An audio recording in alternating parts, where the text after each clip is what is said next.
Hi, this is Alcam. Welcome back to my channel. Well, I'm in the area of the Holy Name Hospital in Teaneck.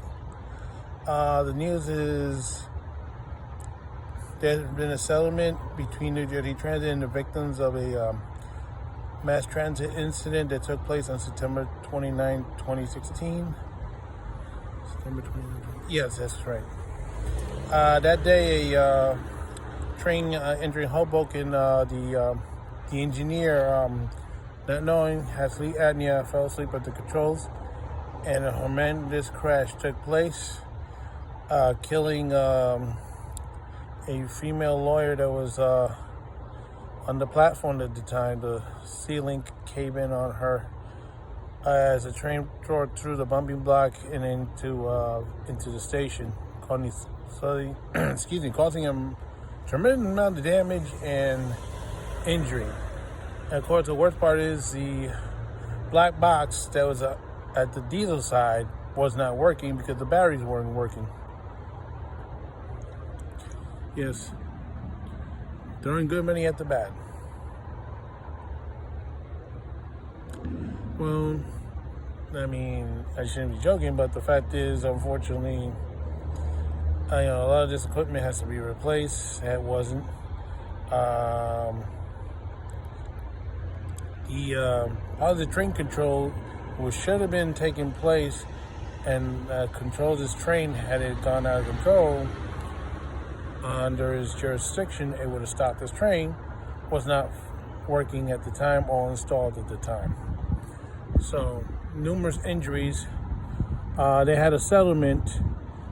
The passengers have sued New Jersey Transit, of course, the MTA, Metro North Division, because they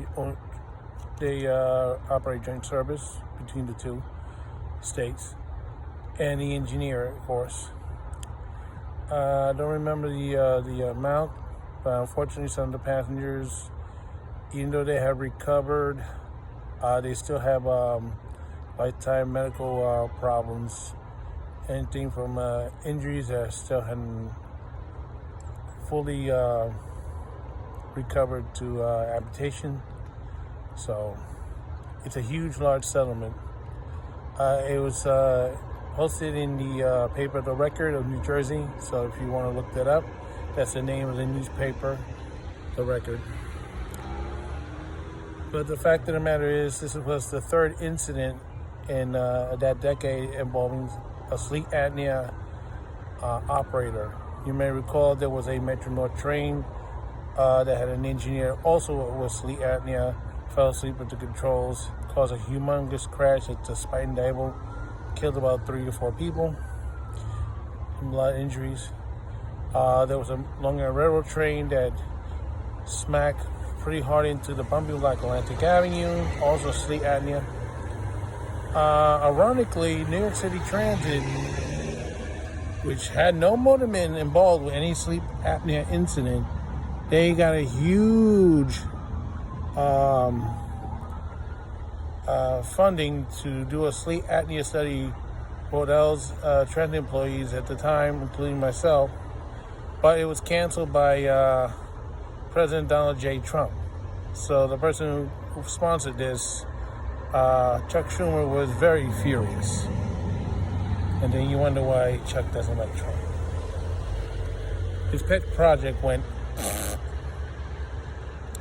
But once again, there was a settlement reached between New Jersey Transit, MTA's Metro North, and the engineer involved in the September 26th accident of 2019 that killed one person and injured many at the Hoboken train station.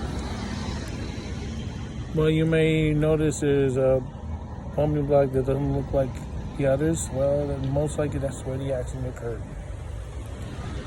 Other than that, you wouldn't know that there was an accident there at all. So this is Alcan saying so long for now, and don't forget to shop. I have a PayPal account and GoFundMe if you want to help me out. And remember, don't forget, make the next stop the last stop for hate.